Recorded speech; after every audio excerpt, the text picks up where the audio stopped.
Donc, au numéro 3, on nous dit soit la droite qui passe par les deux points suivants, donc le point du plan cartésien 1, 4 et le point du plan cartésien 2, 6. On nous demande premièrement de représenter la droite dans le plan, puis après ça, le taux de variation, l'ordonnée, la règle, etc. Donc, commençons par représenter là, les deux points dans le plan cartésien, puis après ça, on va tracer là, la seule droite qui peut passer par ces deux points-là. Donc, on a le premier point 1, 4, c'est-à-dire pour l'axe des x, c'est 1, hein, parce qu'on sait qu'un point, c'est xy. Pour l'axe des x, c'est 1, et pour l'axe des y, c'est 4. Donc, on a un 4 ici. Et même chose ici, là, 2, 6 va nous donner le point qui est ici. Donc, allons-y pour tracer la droite. À l'aide d'une règle, ça va toujours mieux. Et on va y aller comme ça, sans tambour ni trompette. C'est environ exact. Donc, après ça, on nous demande de calculer le taux de variation de cette droite-là. Donc, on peut le voir directement sur le graphique ou ici, on suggère de le calculer, bien sûr, pour en être absolument certain. Donc, la formule pour calculer le taux de variation, hein, je vous rappelle que la règle d'une fonction du premier degré est de la forme y égale à x plus b, où a représente le taux de variation et b représente l'ordonnée à l'origine. Alors, si A est le taux de variation, donc on dit que celui-ci est la variation des Y divisé par la variation des X. En d'autres termes, on dit que c'est Y2 moins Y1 divisé par X2 moins X1.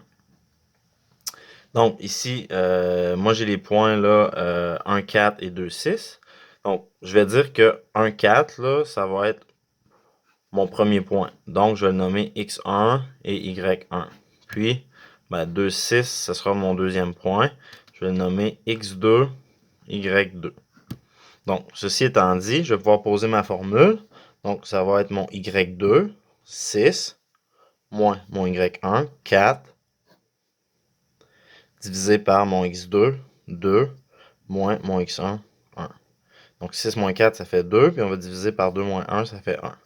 Hein? 2 divisé par 1, ça fait tout simplement 2. Donc, le taux de variation de cette droite-là est 2. Donc, on peut le marquer ici pour être clair. Réponse finale, taux de variation est de 2. Pour ça, on demande de calculer l'ordonnée à l'origine.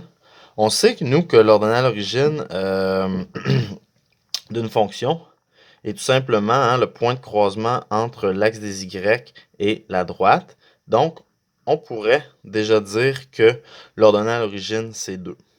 Si on n'est pas certain, on peut le calculer algébriquement. Il y a, bon, dans certains cas, là, c'est sûr qu'on le voit bien, mais si par exemple notre ordonnée à l'origine était un chiffre décimal ou quelque chose comme ça, c'est pas nécessairement qu'on va toujours le voir aussi bien. Donc, pour s'en assurer aussi, pour vérifier, on va le calculer algébriquement. Donc, la manière de faire ça ici, c'est simplement de se souvenir que la règle d'une fonction du premier degré est de la forme y égale à x plus b, hein, la règle d'une droite.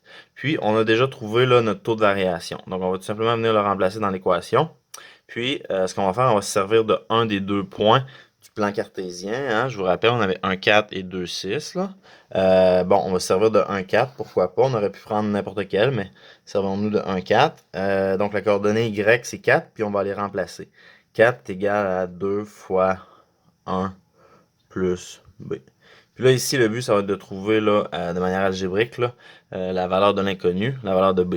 Donc, ce qu'on va faire ici, on va effectuer la multiplication. C'est 2 fois 1, c'est tout simplement 2. Donc, ce qu'on se demande finalement, hein, c'est quelle valeur je peux donner à b pour rendre cette équation-là vraie. Bien, on voit déjà là, que si je donne la valeur b est égale à 2, on va avoir une égalité qui est vraie. Donc, c'est la solution de notre équation ici.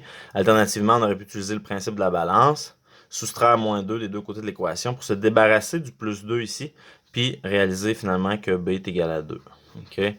Donc, la démarche algébrique peut-être fait plus ou moins de sens ici, là, parce que c'est un calcul très simple, mais elle est souvent très, très, très utile. Donc, ici, quand on nous dit quelle est la règle de cette droite, si notre fonction du premier degré est de la forme y égale à x plus b, tout ce que j'ai à faire, c'est venir remplacer pour trouver que mon taux de variation, c'est 2. Je l'ai trouvé en A. Puis, mon ordonnée à l'origine, c'est 2 aussi. Donc, voilà la règle de cette fonction-là. Si je veux calculer f de 7, on se souvient qu'une fonction peut être représentée aussi de cette façon-là. Ce que j'ai fait, c'est de dire que plutôt que c'est une relation de x, y, c'est une fonction de x. Puis, si je veux calculer f de 7, tout ce que j'ai à faire, c'est de venir remplacer x par 7 dans l'équation. Dans le fond, ici, c'est la question nous demande quelle est la valeur de la fonction quand x vaut 7. Donc, pour répondre à cette question-là, on va effectuer le calcul suivant. Tout ce que j'ai fait ici, c'est que j'ai venu remplacer x par la valeur demandée, ce qui était 7. Puis, on va ajouter le 2, donc 14 plus 2, ça fait 16. OK, donc, on peut dire que f de 7 est égal à 16. Puis après ça, on nous demande quelle est la valeur de x, y est égale à moins 22. Ben, c'est la question opposée un peu à celle en E. En E, on nous demandait pour la valeur de x qui est égale à 7, quelle est la valeur de y, quelle est la fonction. Ici, on nous dit, ben, pour une valeur de y qui est égale à moins 22, quelle est la valeur de x qui lui est associée.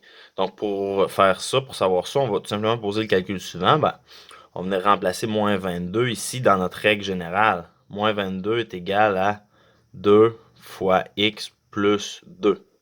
Puis de cette façon-là, en utilisant le principe de la balance, on va venir trouver la valeur de notre inconnu. On se trouve à vouloir trouver une valeur de x qui va rendre l'égalité vraie. Donc, pour faire ça, simplement, on va tout simplement soustraire 2 des deux côtés de l'équation. Ça fait en sorte ici là, que mon addition s'annule. Puis ici, on a moins 22, puis on enlève encore moins 2, ça fait moins 24. Donc, ça nous laisse avec 2x égale à moins 24. Mais nous, on veut seulement la valeur de 1x. On va diviser par 2 des deux côtés de l'équation. Ça va rendre mon égalité vraie. Ça va la garder vraie. Moins 24 divisé par 2, ça fait moins 12. Donc, on a trouvé la valeur de x quand y est égal à moins 22. Si on veut, on peut aller tester. On peut toujours le faire. Ben, si ma valeur de x est égale à moins 12, est-ce que ma fonction va valoir moins 22? Allons-y. Il faut répondre à cette question-là. Y est égal à 2 fois moins 12 plus 2. Ben, 2 fois moins 12, c'est moins 24. Moins 24 plus 2, c'est moins 22. Voilà, on a vérifié. Ça, c'était ma vérification. Puis la réponse, bien sûr, c'est x est égal à moins 12.